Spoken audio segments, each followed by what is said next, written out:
Assalamualaikum warahmatullahi wabarakatuh. Bismillahirrahmanirrahim. Alhamdulillahirabbil alamin. Wassalatu wassalamu ala asyrafil anbiya'i wal mursalin sayyidina wa habibina wa maulana wa qurrati a'yunina Muhammadin wa ala alihi wa ashabihi wa man tabi'ahum bi ihsanin ila yaumiddin. Rabbi syrah li sadri wa yassir li amri wahlul 'uqdatam min lisani yafqahu qawli. Rabbi zidna ilma warzuqna fahma, amin ya rabbal alamin. Amma ba'du, para santri Ihya, para penyimak pengajian Ihya, teman-teman semua yang saya cintai, mari seperti biasa kita ngaji Ihya pada malam Jumat ini. Dan seperti biasa mari kita mulai dengan menghadiahkan Al-Fatihah kepada Sahibul Ihya, Hujjatul Islam Abi Hamid Al-Ghazali qaddasallahu sirrah wa radharihah wa adalam barakati wa nafa'ana bi ulumih. Hadiah Al-Fatihah juga kita berikan secara khusus pada malam hari ini kepada salah satu sahabat kita, teman kita, salah satu santri Ihya yang barusan meninggal 3 hari yang lalu, yang malam ini baru saja diperingati tahlil malam ketiga, yaitu Habib Abu Nawar Basyaiban dari Palembang. Semoga Allah mengampuni segala kesalahan-kesalahannya dan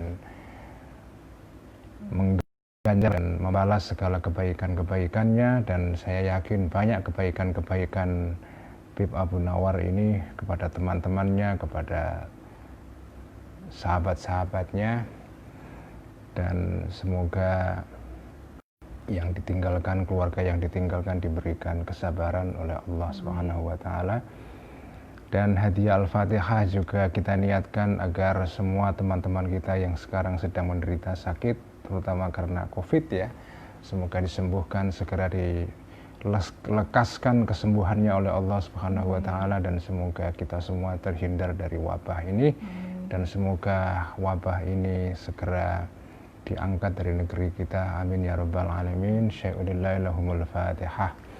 A'udzu billahi minasyaitonir rajim. Bismillahirrahmanirrahim. Alhamdulillahi rabbil alamin arrahmanir rahim maliki yaumiddin.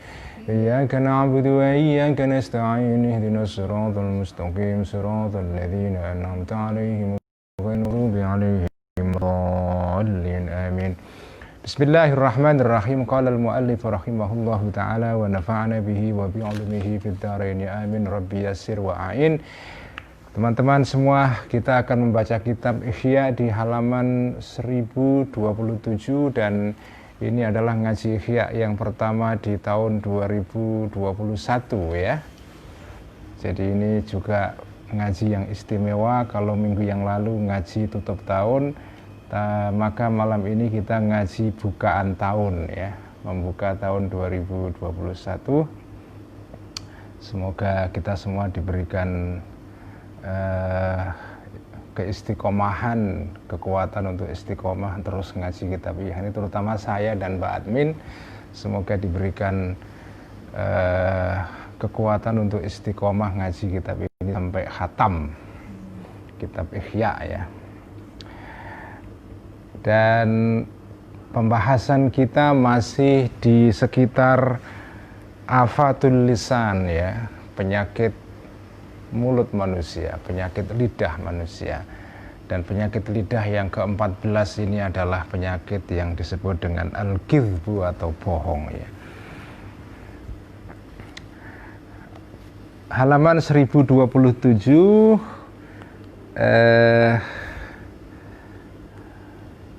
baris ke berapa itu?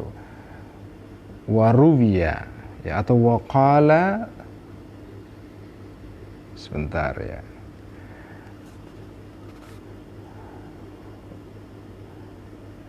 Kemarin sampai di waqala Nabi sallallahu alaihi wasallam. Jadi baris kedua dari atas ya. Wa qala Nabi sallallahu alaihi wasallam, dan bersabda Kanjeng Nabi sallallahu alaihi wasallam, man haddatsa anni bi haditsin wa huwa yara annahu kadzibun fahuwa ahadul kadzibina atau ahadul kadzibaini. Jadi ini bacaannya bisa dibaca sebagai bentuk jamak mudzakkar salim ahadul kadzibina atau isim tathniyah ya. Jadi ahadul kadzibaini ya.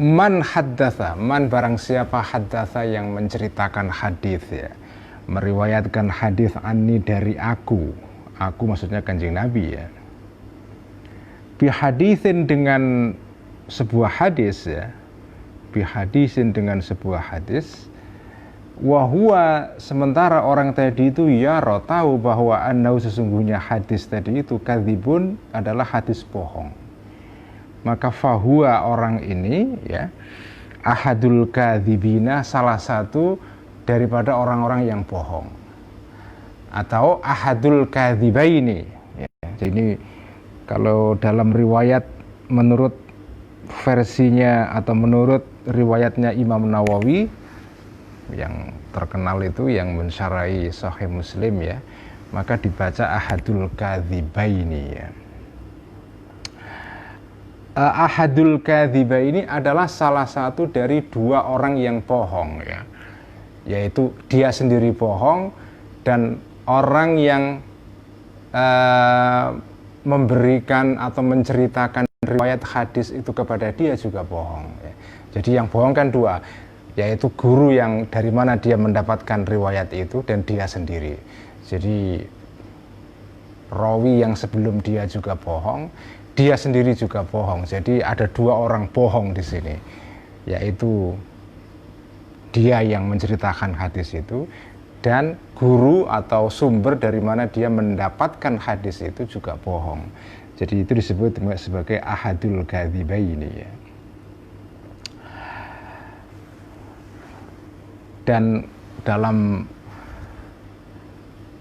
Sahih Bukhari maupun dalam Sahih Muslim atau dalam Kutubus Sittah yang lain, kita banyak membaca hadis mengenai ancaman bagi orang-orang yang menceritakan atau meriwayatkan hadis atau menceritakan sesuatu yang bohong atas dari Kanjeng Nabi ya, atau menisbahkan sesuatu yang tidak benar kepada Kanjeng Nabi.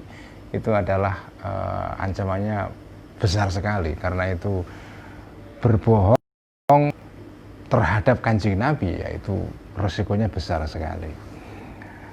Dan hadis-hadis seperti inilah ya, hadis tentang ancaman kepada orang-orang yang meriwayatkan hadis yang palsu dari Kanjeng Nabi ya, itu begitu besar sekali ancamannya.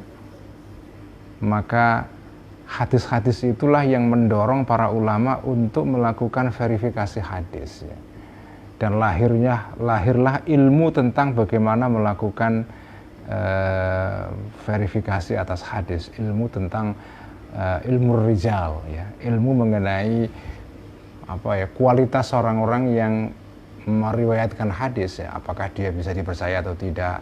Lalu muncul ilmu mengenai mustalahul hadis ya, ilmu tentang bagaimana mengetahui hadis ini bisa dipercaya atau tidak, sahih, hasan, dhaif ya, gharib, mursal, munqati, mauquf, mu'dhal dan seterusnya. Jadi itu istilah-istilah yang akan kita ketahui kalau kita belajar ilmu yang disebut dengan mustalahul hadis ya.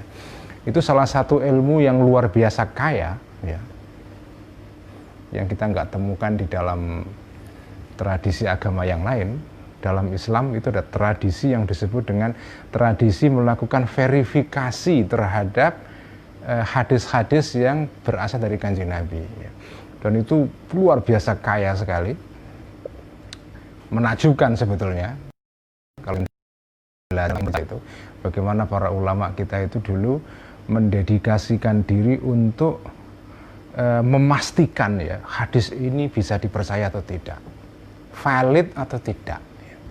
Dan salah satu yang menakjubkan adalah yaitu munculnya literatur tentang al-jarh wa ta'dil ya, ilmu jarhi wa ta'dil, yaitu ilmu tentang mengkritik orang-orang, ya. Al-jarhu itu artinya adalah mengkritik, menunjukkan kelemahan-kelemahan orang. Ta'dil artinya menunjukkan keadilan seseorang itu, artinya dia bisa dipercaya.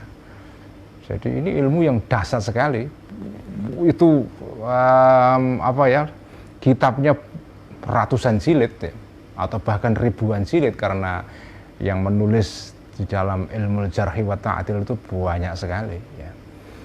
Jadi kalau jenengan baca itu luar biasa. Itu semua sumbernya dari hadis ini. Artinya dorongan para ulama untuk melahirkan ilmu yang disebut dengan ilmu jarhi wa ta'dil, ilmu rijal, ya. Ilmu untuk mentahriz hadis, yaitu memverifikasi hadis itu sahih atau tidak, ya. Ilmu mustalah hadis itu semua di-trigger, dipicu karena hadis ini, hadis yang mengancam orang-orang yang berbohong kepada Kanjeng Nabi, ya. Meriwayatkan hadis secara bohong dari Kanjeng Nabi.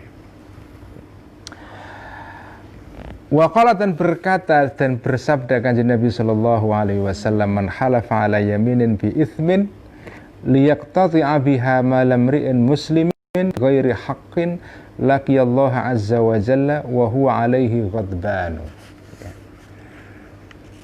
Dalam riwayat lain dibaca wa huwa alaihi ghadbanun, ya. Tidak dibaca dengan dalam bentuk ghairu munsharif, tapi munsharif, ghadbanun pakai tanwin. Man, barang siapa halafa yang sumpah ala yaminin terhadap sesuatu yang disumpahi, ya. Jadi yamin di sini adalah ala mahlufin alaihi, ya, bi itsmin, dengan cara bohong, ya, atau dengan dosa, maksudnya bohong. Liyaqtati'a, untuk memotong, untuk mengambil orang ini biha, dengan sumpah ini, dengan yamin ini, malam ri'in, harta seseorang muslimin yang muslim. Dalam syarah Ihya diterangkan, ya, di sini istilah atau sifat muslim di sini bukan merupakan syarat. Artinya kalau begitu bersumpah untuk merebut harta orang yang non muslim boleh dong? Tidak, ya. Jadi ini disebut dengan qaidun ittifaqiyun, bukan qaidun ikhtiraziyun. Jadi ini adalah sifat atau kualifikasi yang bukan dimaksudkan untuk memberikan pembatasan. Artinya yang dijadikan pembicaraan di sini hanya orang muslim saja, hartanya seorang muslim. Jadi seolah-olah kalau hartanya orang non muslim boleh sampean rebut dengan cara bersumpah bohong. Tidak, ya. Jadi hadis ini tidak berarti bahwa orang non-muslim atau orang kafir itu hartanya bisa sampai rebut, itu tidak begitu.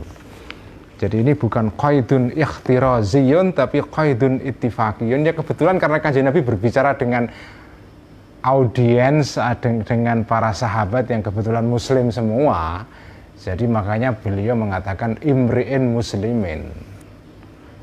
Tapi ya, ini berlaku untuk semua orang, artinya jenengan tidak boleh merebut harta orang lain, baik itu muslim ataupun non-muslim, ya. Malah dalam syarah Ihya dikatakan justru kalau untuk non-muslim itu kita justru harus lebih hati-hati,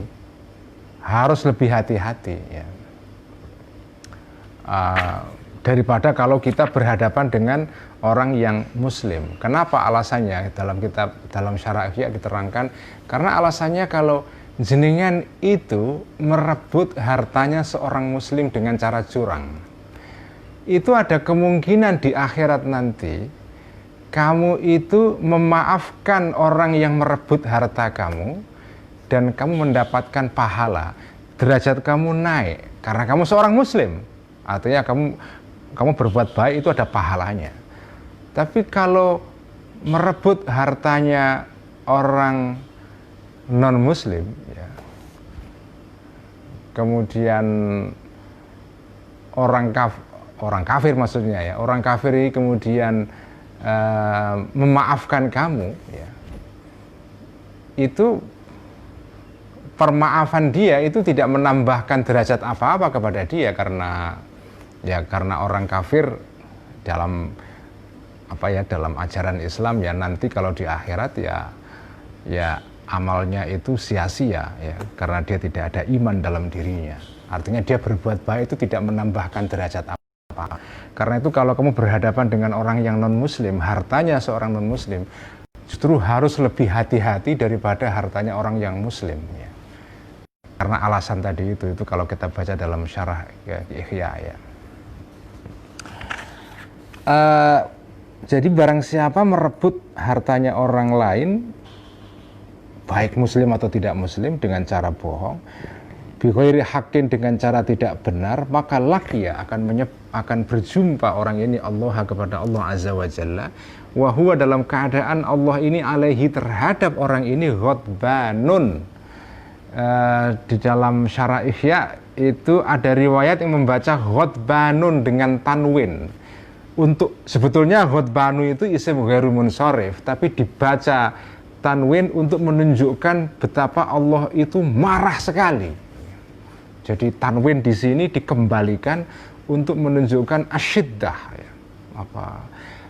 Allah marah, Allah bendu dalam bahasa pesantrennya itu. Bendu itu bahasa Jawa yang unik ya, khas, karena bendu itu artinya marah yang tingkat tinggi ya.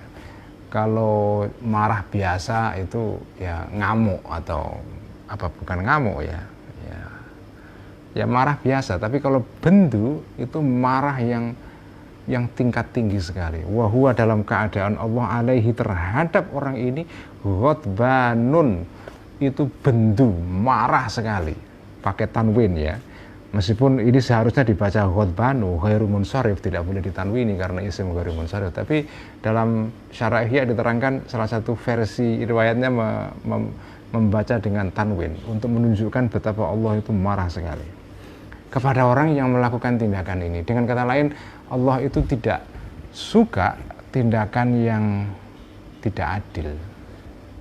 Ini kan tidak adil kan, orang merebut harta orang lain dengan cara curang disertai dengan sumpah itu.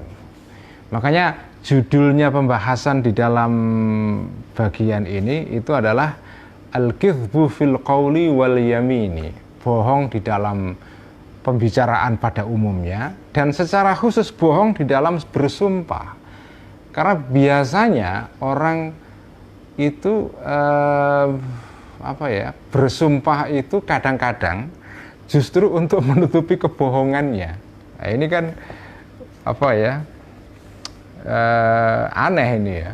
Jadi sumpah itu sesuatu yang serius, karena orang itu disebut bersumpah, sah sumpahnya kalau kita bersumpah dengan Allah, wallahi, tallahi, billahi. Artinya kalau kita bersumpah demi langit, demi bumi, atau demi pohon, itu tidak dianggap sumpah yang sah. Jadi sumpah itu disebut sumpah dalam konsepsi ajaran Islam kalau bersumpah atas nama Tuhan. Ya. Kalau bersumpah atas nama sesuatu yang selain Tuhan itu tidak disebut dengan sumpah. Artinya sumpahnya tidak bermakna. Nah, kalau jenengan bersumpah atas nama Tuhan, ya, tapi justru untuk menyembunyikan kebohongan, karena kan orang biasanya untuk meyakinkan lawan bicaranya itu ya dengan berbagai teknik, antara lain ya dengan sumpah ini. Nah itu, apalagi ini sumpah diniatkan untuk merebut harta orang lain, ini bahaya sekali ya. Waruya, dan diceritakan, dikisahkan anin Nabi, dari kanjeng Nabi sallallahu alaihi wasallam, annahu radda syahadata rajulin fi kizbatin kadzabaha, ya. Atau fi kadzbatin kadzabaha, ya. Annahu, sesungguhnya kanjeng Nabi, radda, menolak kanjeng Nabi ini syahadata rajulin, kesaksian seorang laki-laki, fi kadzbatin atau fi kizbatin, di dalam kebohongan, kadzaba, yang bohong orang ini, terhadap kizbah ini, ya. Kenapa Kanjeng Nabi kok tahu orang bohong? Kanjeng Nabi kan mempunyai keistimewaan, beliau diberikan pengetahuan melalui wahyu oleh Allah ya, bahwa orang ini bohong atau tidak bohong itu Kanjeng Nabi diberi informasi itu langsung oleh Allah. Siapa sahabat-sahabat Kanjeng Nabi yang munafik dan tidak, itu Kanjeng Nabi tahu satu persatu ya. Kanjeng Nabi diberikan informasi oleh Allah langsung, si ini munafik, ini munafik, ini munafik, ini munafik, ini tidak, dan seterusnya.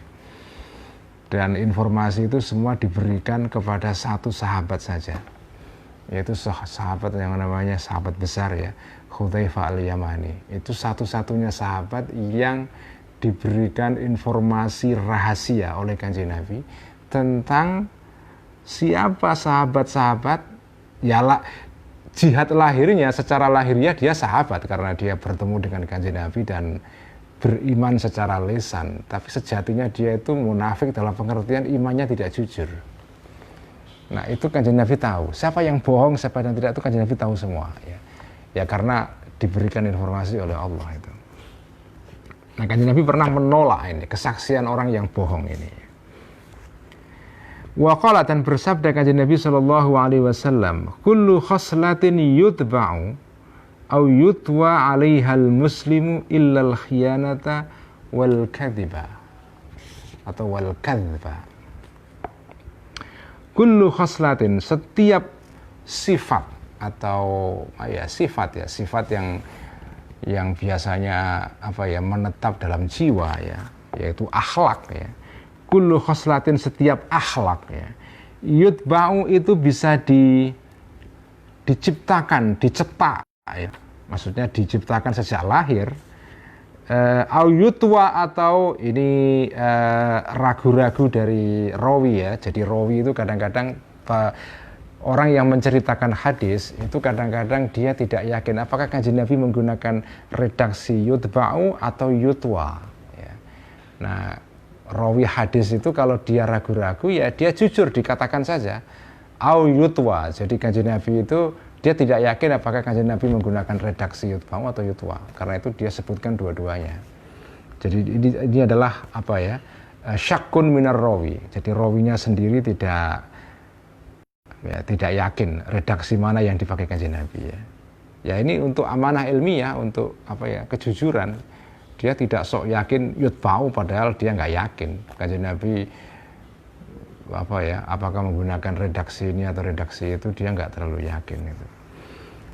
Au yutwa, atau dilipat, artinya sama, diciptakan alaiha, atas khoslah tadi itu, al muslimu, seorang muslim, illal khiyanata, kecuali sifat khianat, khoslah atau akhlak berupa khianat, wal kizba atau wal kadhiba, dan bohong ya.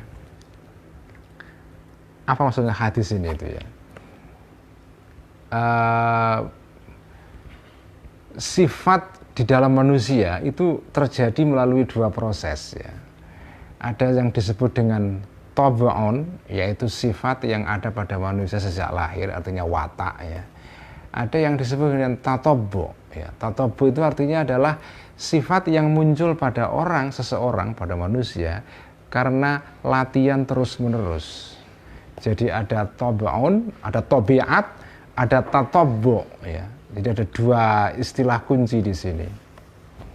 Ada tab'un, ada tatabbu. Tab'un itu artinya ya sifat bawaan dari lahir. Tatabbu itu sifat yang jenengan peroleh berdasarkan latihan atau proses pelan-pelan ya. Itu tatabbu itu. Nah, hadis ini menyatakan atau menegaskan bahwa semua sifat yang ada pada manusia itu umumnya sifat yang sifatnya bawaan. Jadi sifat-sifat pada manusia itu umumnya bawaan, kecuali dua, yaitu khianat dan bohong. Orang itu tidak ada sifat bawaannya bohong, itu tidak ada. Ini menarik sekali hadis ini. Orang itu tidak ada yang sejak lahir itu kok kecenderungannya bohong, itu tidak ada. Atau khianat juga enggak. Sifat khianat dan sifat bohong itu lahir karena orang pelan-pelan bohong sekali, kemudian diulang 2 kali, 3 kali, 4 kali, sampai akhirnya menjadi tab'un. Nah, sifat seperti ini itu bukan tabiat tapi tatabbu, yaitu sifat yang muncul pada diri kita karena latihan, karena ya kita membiasakan diri hingga akhirnya sifat itu menjadi seperti tabiat buat kita, menjadi second habit namanya, menjadi kebiasaan kedua. Jadi ada kebiasaan pertama yaitu kebiasaan yang bawaan lahir ya. Misalnya orang itu bawaannya kikir, ya ada bawaannya kikir. Orang itu bawaannya tidak selalu dengan orang lain, itu bawaan ya. Ya sejak orang bawaannya itu soliter, menyendiri, tidak mau berkumpul dengan orang lain ya. Manusia kamar ya. Tidak manusia pasar, itu ada orang yang ekstrovert. Sejak lahir ya memang bawaannya dia ekstrovert, suka bergaul, suka apa ya, suka menjadi pemimpin, suka berpidato ya. Nah itu namanya ekstrovert, itu bawaan. Tapi kalau dua sifat ini, khianat dan bohong, itu tidak bawaan. Itu bukan tabi'ah tapi tatabbu ya. Yaitu prosesnya terjadi karena orang pelan-pelan apa ya, mencoba sekali, terus 2 kali, 3 kali, 4 kali sampai akhirnya jadi kebiasaan itu. Jadi semua sifat yang ada pada seorang muslim atau seorang manusia pada umumnya, tidak hanya muslim saja ya, itu muncul umumnya karena tabiat ya, karena bawaan lahir ya. Jadi bohong itu bukan bawaan lahir ya. Bohong itu karena kalau pakai istilah ilmu sosiologi itu, bohong itu adalah konstruksi sosial. Artinya apa? Ya kita sendiri yang menciptakan itu ya. Bohong itu bukan bawaan. Bohong itu karena kita bohong ya. Karena manusialah yang melakukan itu, bukan sesuatu yang dari kecil atau dari lahir itu sudah begitu bawaannya. Justru orang itu ya bawaannya itu jujur pada dasarnya. Manusia itu bawaan lahirnya jujur. Orang menjadi bohong itu karena pengaruh di sekitarnya, lalu dia ikut-ikutan mencoba dan seterusnya ya. Nah korupsi itu kan bohong pada dasarnya. Ya enggak, korupsi itu kan bohong. Korupsi itu ya tadi itu apa ya, memakan harta orang lain secara tidak adil, secara tidak benar ya, secara curang ya, bahkan disertai dengan sumpah, ya itu pada dasarnya bohong itu ya. Nah korupsi itu juga bukan bawaan. Nggak ada orang itu kok kebiasaan dari lahir itu mencuri, itu nggak ada itu. Mencuri itu ya sesuatu yang muncul pada seseorang karena membiasakan diri ya. Tidak ada orang yang sejak lahir itu sifatnya, tabiatnya itu bohong ya, dan seterusnya ya. Wa qalat, dan berkata Aisyah, tu Siti Aisyah radhiyallahu anha, maka min khuluqin asyadda ala ashabi Rasulillah sallallahu alaihi wasallam minal kadhibi ya. Maka tidak ada min khuluqin dari akhlak, dari sifat ya, asyadda yang lebih berat ala ashabi Rasulullah terhadap sahabat-sahabatnya Rasulullah sallallahu alaihi wasallam minal kadhibi, dari bohong. Ini masyarakat yang masih apa ya, level trustnya, kepercayaannya tinggi sekali. Masyarakat yang trustnya tinggi, artinya tingkat kepercayaan satu dengan yang lainnya itu tinggi sekali, seperti masyarakat yang bermoral. Nah, ini masyarakat di Madinah pada zaman Kanjeng Nabi. Para sahabat itu orang yang apa ya, ya bagi generasi pertama dalam Islam ini itu berkata jujur, bertindak jujur itu sudah sesuatu yang ya sudah semestinya. Artinya itu ya begitulah seharusnya seorang muslim itu jujur dan tidak bohong ya. Makanya ketika ada orang bohong, itu bagi mereka itu sesuatu yang itu big deal, kalau dalam bahasa Inggrisnya itu ya, it's big deal. Itu sesuatu yang besar sekali, serius sekali. Nah, ini beda dengan masyarakat yang sudah merosot kepercayaannya, trustnya itu udah merosot ya. Nah, kalau masyarakat itu sudah merosot tingkat kepercayaannya, bohong itu sesuatu yang biasa. Orang bohong itu tidak dianggap sebagai sesuatu yang biasa saja. Kayak makan, minum, tidur itu ya biasa. Jadi bohong itu is not big deal, biasa itu. Ya kayak sekarang ini di masyarakat Indonesia ini, korupsi itu kok jadi sesuatu yang normal ya. Normal saja sekarang ini. Bahkan banyak sering kita dengar ya pada dasarnya ya semua orang itu korupsi, cuma ya tidak terbongkar saja. Yang kelihatan korupsi itu sial saja sebetulnya. Pada dasarnya orang lain itu ya yang korupsi banyak ya. Bahkan bisa dikatakan al-aslu atau hukum dasarnya, pada dasarnya ya semua pejabat ya sedikit atau banyak itu ya korupsi, cuma nggak kelihatan. Yang kelihatan itu karena sial saja.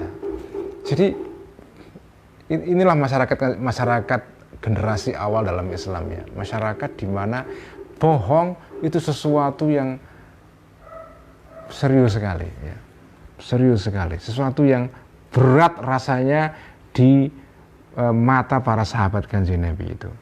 Walaqad kana, dan sesungguhnya ada Rasulullah sallallahu alaihi wasallam yattali'u 'ala ar-rajuli min ashabihi 'alal kadhibi. Yattali'u bisa melihat, bisa mengetahui Kanjeng Nabi ini 'ala ar-rajuli terhadap seseorang min ashabihi dari sahabat-sahabatnya Kanjeng Nabi 'alal kadhibi, ini badal ya, 'alal kadhibi yaitu terhadap kebohongan orang ini. Kanjeng Nabi tahu, Kanjeng Nabi mengerti siapa orang-orang yang bohong di antara para sahabatnya. Kadang-kadang Kanjeng Nabi ungkapkan, kadang-kadang tidak ya. Misalnya ketika tadi itu kasus ada orang bohong bersaksi, Kanjeng Nabi tolak itu. Tapi kadang sebagian besar ya Kanjeng Nabi tidak memberitahu karena ini kan cacat ya. Jadi tidak dikasih tahu. Misalnya orang-orang yang munafik di kalangan para sahabat itu tidak pernah dibuka secara publik kepada orang banyak. Kanjeng Nabi tidak membongkar rahasia orang lain. Beliau hanya menceritakan daftar orang-orang munafik di antara para sahabatnya itu kepada satu sahabat saja. Dan satu sahabatnya ini itu diwanti-wanti Kanjeng Nabi, kamu jangan menceritakan hal ini kepada orang lain, yaitu sahabat Hudzaifah al-Yamani itu ya. Makanya Sayyidina Umar itu kalau bertemu dengan sahabat Hudzaifah itu sering nanya untuk mematikannya. Apalagi ketika Sayyidina Umar itu ingin mengangkat seseorang untuk jadi pejabat atau apa ya, akan tanya kepada sahabat Hudzaifah, ini orang ini munafik atau tidak? Munafik atau tidak? Tapi sahabat Hudzaifah ya tidak mau cerita karena sudah diwanti-wanti Kanjeng Nabi untuk tidak menceritakan itu kepada siapapun ya. Jadi Kanjeng Nabi tahu itu sahabat-sahabat mana yang bohong. Nah, ketika Kanjeng Nabi itu tahu ada sahabatnya yang bohong, itu beban moral yang luar biasa bagi Kanjeng Nabi. Fama yanjali, maka tidak akan tersingkap atau menyingkir min sadrihi, dari dadanya Kanjeng Nabi, tidak menjadi ringan atau menjadi menyingkir min sadrihi dari kebohongan itu dari dadanya Kanjeng Nabi hatta ya'lama, sampai mengetahui Kanjeng Nabi annahu, sesungguhnya orang ini yaitu orang bohong tadi itu qad ahdatha, telah memunculkan, telah melakukan pertaubatan lillahi, kepada Allah azza wa jalla, minha, dari kebohongan tadi itu. saking beratnya beban moral itu, Kanjeng Nabi begitu tahu ada sahabatnya bohong, ya, beliau ini tidak tenang hatinya sampai dia tahu betul orang ini taubat. Gitu. Dan Kanjeng Nabi ya karena beliau diberikan wahyu oleh Allah, juga diberi informasi oleh Allah bahwa orang ini sudah taubat atau belum. Ya. Selama dia belum taubat, Kanjeng Nabi beban moralnya itu tinggi sekali. Ya. Sekali beban moralnya itu. Ini kenapa? Ini karena masyarakat yang ini trust society, ini masyarakat yang level kepercayaannya tinggi sekali. Nah, bagi masyarakat yang kayak kita ini ya biasa aja, orang bohong, orang menipu, orang khianat, itu not big deal, sesuatu yang ya, tidak jadi soal itu. Ini sama lah ya dengan ya contoh-contoh yang di luar masalah keagamaan ya, misalnya kalau jenengan hidup di negara yang normal tanda kutip ya, misalnya di negara yang penduduknya itu biasa membuang sampah di tempat yang benar, nah itu kan kayak orang-orang Jepang itu. Cuman kalau pergi ke Jepang itu luar biasa kebiasaan orang Jepang untuk memelihara kebersihan lingkungannya itu ya. Itu ya kalau sampean pergi ke Jepang kemudian kok membuang sampah di jalan, itu di mata orang Jepang kayak dosa besar itu. Jangan dilihat buang sampah itu is big deal, itu serius banget, itu kayak dosa besar itu ya. Pernah kan ada dulu kita pernah baca atau lihat foto ketika kejuaraan sepak bola ke Piala Dunia ya, yang mana yang terakhir itu ya, di Brazil atau yang terakhir ya.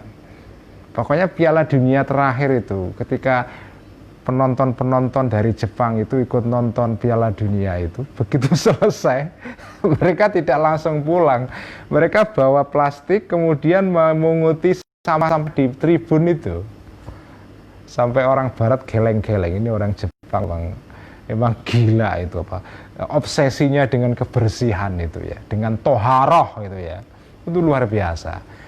Nah, di masyarakat yang tingkat toharohnya tinggi seperti ini, jenengan kelihatan buang sampah, wah itu kayak ya ini kayak masyarakat sahabat ini, jenengan bohong itu berat sekali itu dosa sosialnya luar biasa. Ya kalau di Jakarta ya buang sampah di sembarangan ya tidak masalah, tidak orang tidak merasa aneh ya, termasuk buang sampah di tol, padahal mobilnya mewah, itu kan aneh sekali, tapi itu di Indonesia terjadi itu ya. Ini masyarakat sahabat itu masyarakat yang tingkat kepercayaannya tinggi sekali, sehingga bohong itu sesuatu yang aneh. Waqala, dan berkata Nabi Musa alaihi salam, ya Rabbi, ayyu ibadika khairun laka amalan. Ya Rabbi, wahai Tuhanku. Ini Sayyidina Musa bertanya kepada kepada Allah ya. Ayyu ibadika, siapakah di antara hamba-hambamu khairun yang lebih baik laka bagi kamu amalan tindakannya. Qala, menjawab Allah, man, yaitu orang la yakdzibu, yang tidak berbohong, lisanuhu, lisannya orang itu, wala yafjuru, dan tidak berlaku keji atau berlaku jahat, qalbuhu, hatinya man tadi itu, wala yazni, dan tidak berzina, farjuhu, farjinya atau alamnya orang itu. Jadi bohong ini termasuk kriteria ya, hamba yang dianggap paling baik amalnya di mata Allah. Begitu orang itu tidak bohong, itu termasuk golongan orang-orang yang di mata Allah ya, termasuk hamba-hamba yang paling baik, paling unggul amalnya, tindakannya. Wa qala, dan berkata Luqman, ini tokoh yang sebagian ulama mengatakan dia nabi, ada yang mengatakan ini orang bijak ya, Al-Hakim ya. Wa qala, dan berkata Luqman, ini tokoh yang sangat terkenal karena wasiat-wasiatnya yang penuh dengan kebijaksanaan ya kepada anaknya. Dan ini salah satu tokoh yang bahkan disebut di Quran ya. Bahkan ada ayat khusus di surah ya. Ada surat dalam Quran yang namanya surat Luqman. Itu khusus itu ya. Saking terkenalnya tokoh ini ya. Wa qala, dan berkata Luqman libnihi, kepada putranya Luqman, ya bunayya, wahai anakku, wahai anak kesayanganku, iyyaka, hati-hatilah engkau, wal kadhiba, dan terhadap bohong.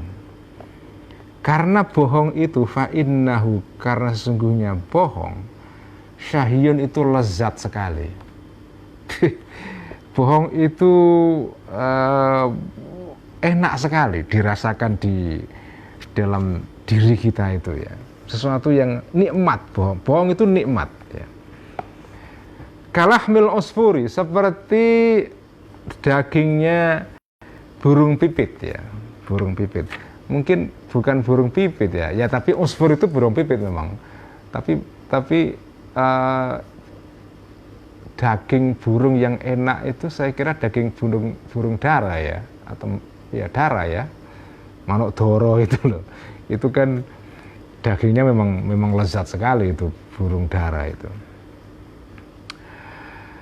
Amma qalilin, ya sebentar lagi yakla akan menggoreng kepada burung usfur tadi itu, sahibu, orang yang memiliki burung usfur ini.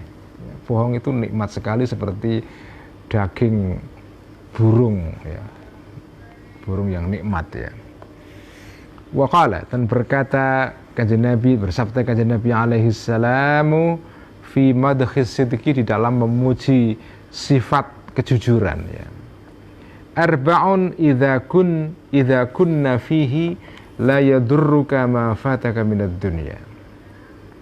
Arba'un, ada 4 sifat. Idza kunna, jika ada 4 sifat ini fika, pada diri engkau, maka la yadurruka, tidak akan membahayakan ya, atau tidak peduli lagi kepadamu sesuatu fata yang lepaska terhadap engkau minat dunia, berupa dunia. Jika engkau punya 4 hal ini, tidak peduli sampean tidak punya kekayaan apapun, itu tidak masalah ya.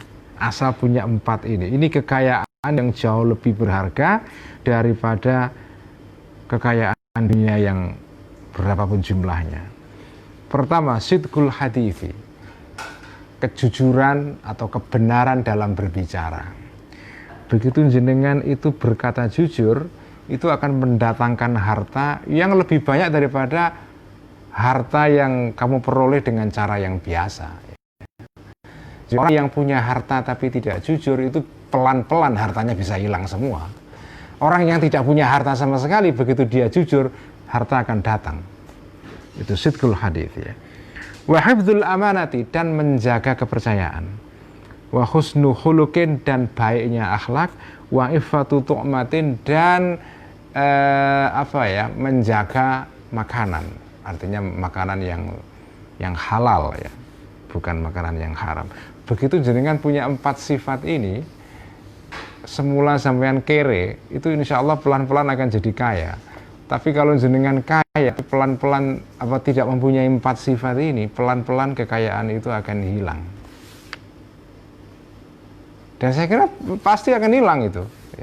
Jenengan kaya tapi kemudian tidak jujur, itu pasti partner bisnis sampean ya akan lari.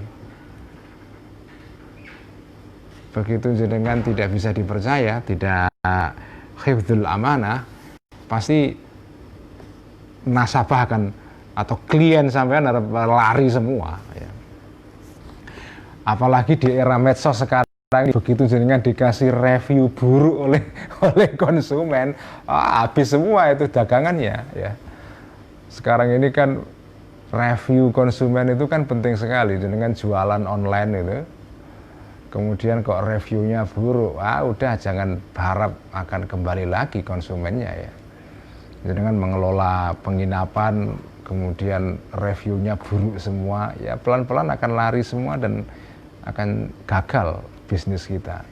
Tapi jenengan misalnya tidak punya harta atau tidak punya kekayaan yang banyak, memulai bisnis ya, dan jenengan bisa sidqul hadith dan hifdzul amanah, pelan-pelan akan datang itu pelanggan dan seterusnya, reviewnya bagus ya, like-nya banyak, orang akan menyebarkan akan getok tular dalam bahasa Jawa itu ya, akan menyebarkan berita bagus mengenai si ini dagangannya bagus, selalu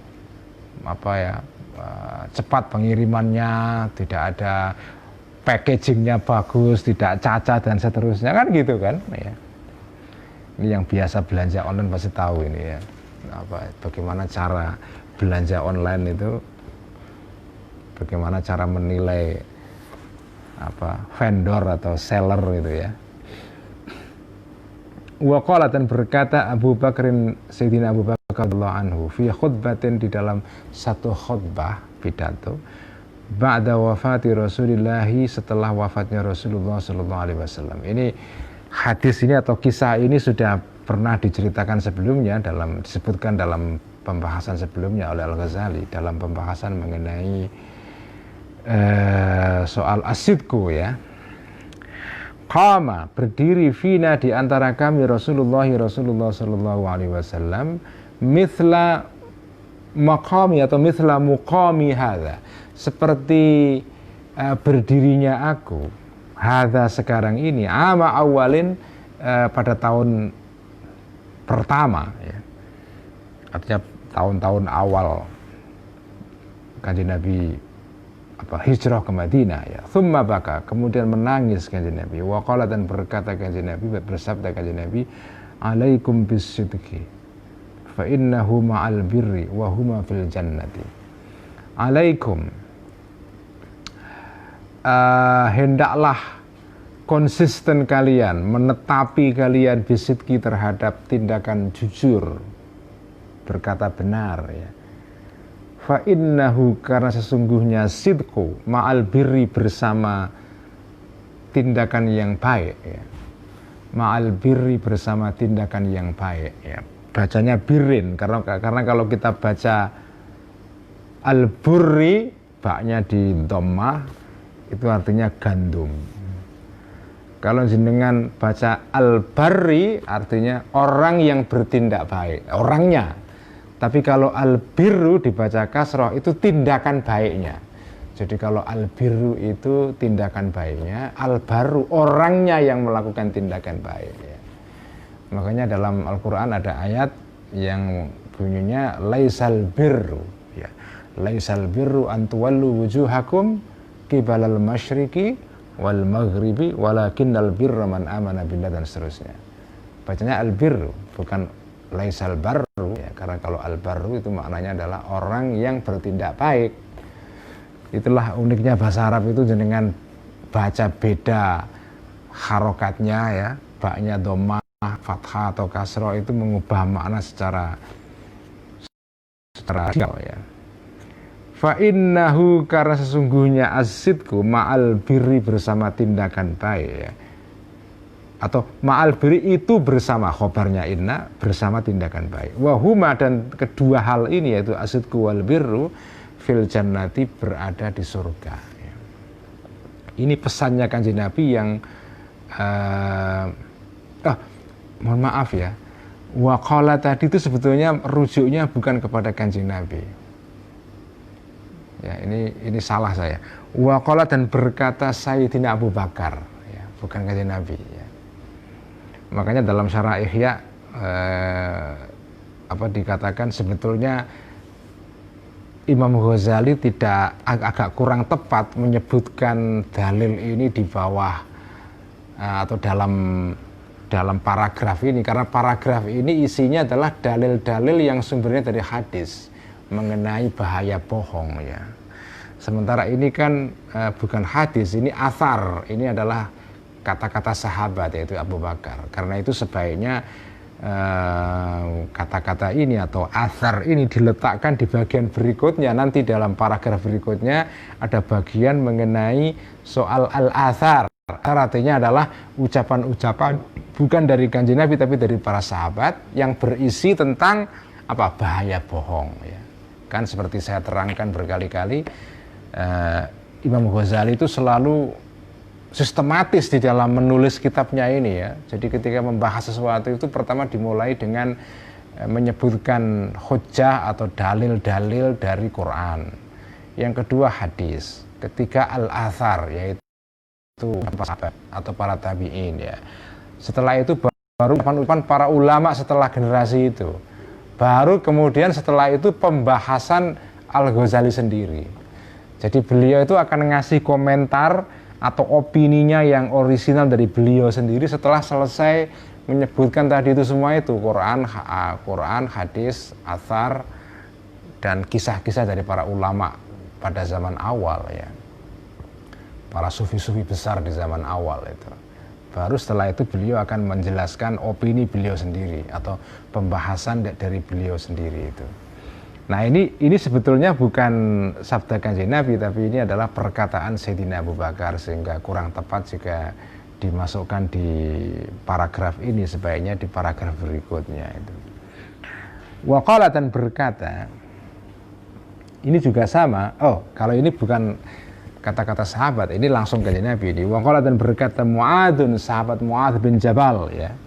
Ini sahabat yang terkenal sekali karena pernah diutus Kanjeng Nabi untuk menjadi semacam apa ya, gubernur atau wakil Kanjeng Nabi di daerah Yaman, menjadi guru atau kiai di sana untuk mengajari orang-orang Yaman mengenai masalah agama ya.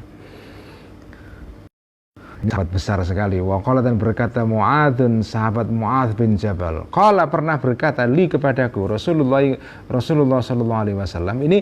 Ini pesan Kanjeng Nabi yang diberikan kepada sahabat Mu'adz sebelum beliau berangkat ke Yaman ya. Ketika beliau diutus ke Yaman untuk mewakili atau menjadi apa ya, wakil Kanjeng Nabi di sana.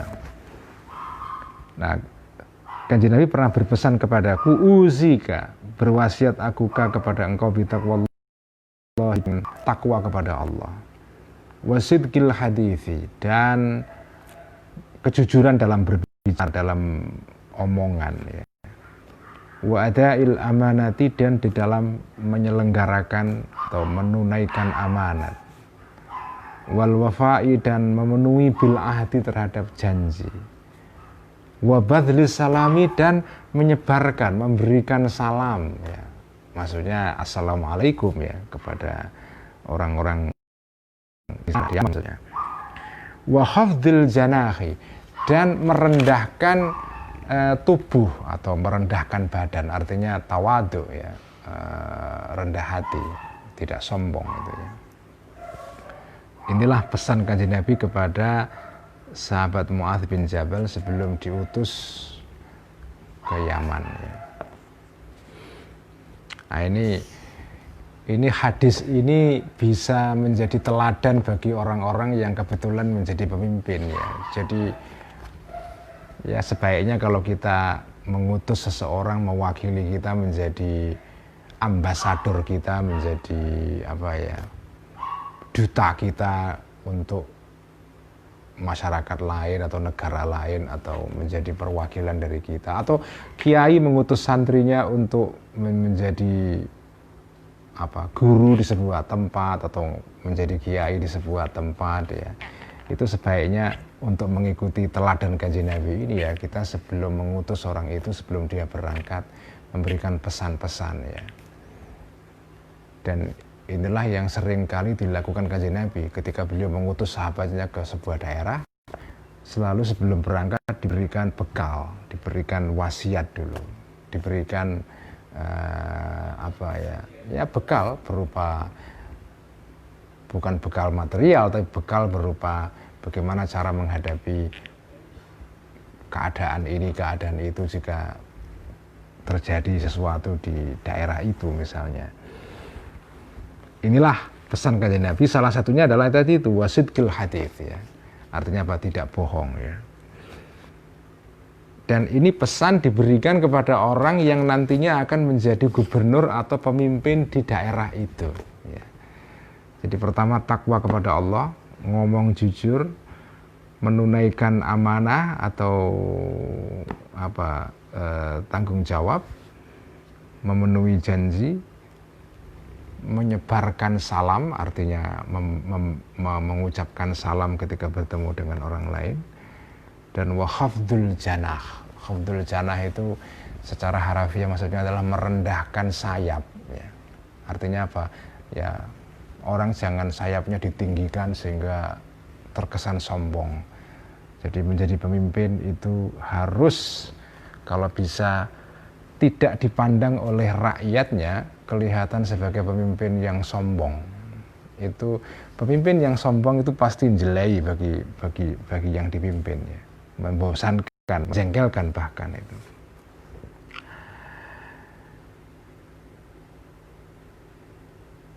Jam berapa sekarang Mbak Admin?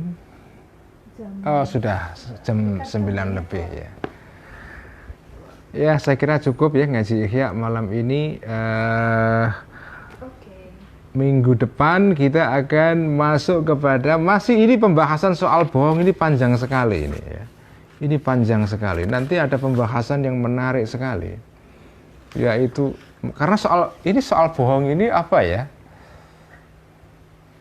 Soalnya serius sekali ya.